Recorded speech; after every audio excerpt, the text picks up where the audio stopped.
7 নম্বর sector Tarangapur headquarter, সেখান থেকেই আমরা যুদ্ধ শুরু করেছি। চৌকিঘাট, চন্ডিহারা আমরা সামনাসামনি যুদ্ধ করছি। আমার হাতে 2টা ফোর্স মারা যায়, 2টা ফোর্স মারা গেছে। আমাদের কোনো ক্ষয়ক্ষতি হয়নি।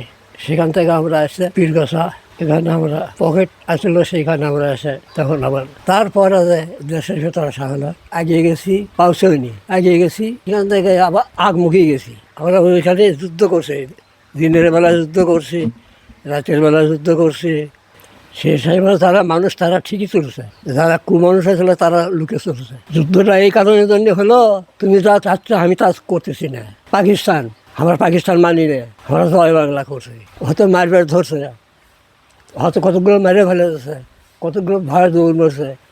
এই জবের দোষী তাকে কয়, ভাতটা কি আমাকে উঠকে নেওয়া লাগবে, দিচ্ছে না। আসলে আমরা আবার কি মনে করবো, আমরা তো খালি পালি খাই।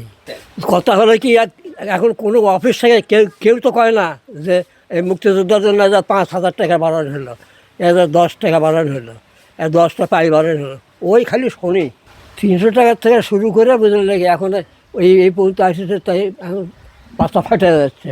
20,000 করে টাকা দিচ্ছিল। দাদা নুন দিয়েছে সকলেই তো 10 লাখ। নুন দেওয়ার পর থেকে 14,000 করে কাটে নেয়, 6,000 করে দেয়। না, এটা সরকারি জায়গা, এলের জায়গা, এলে তো লেখে লেগেছে, এলে ভেঙে দিবি। তো সরপল তার গ্রামের যা করে খাবার পাবার লাগে, টাউনে যারা থাকছে তারা কি গ্রামের যা করে খাবার পাবি? সেই জন্য এখন আমরা করছি যে নতুন সরকার এলো, তাই আমাদের বগুড়া গাঁও তারা বাইরে করে দেয়। মানে আমার বাবা এখন তো প্রায় 85 বা 87, মানে 86 মতো বয়স হচ্ছে। তবে এ পর্যন্ত আল্লাহ পাকের রহমতে সে সুস্থ আছে। আমাদের চাওয়া পাওয়া বলতে কি, 8 ভাই বোন আমরা, কারো চাকরি হয়নি, কিন্তু আমাদের সন্তানরা এখন মোটামুটি উচ্চশিক্ষিত।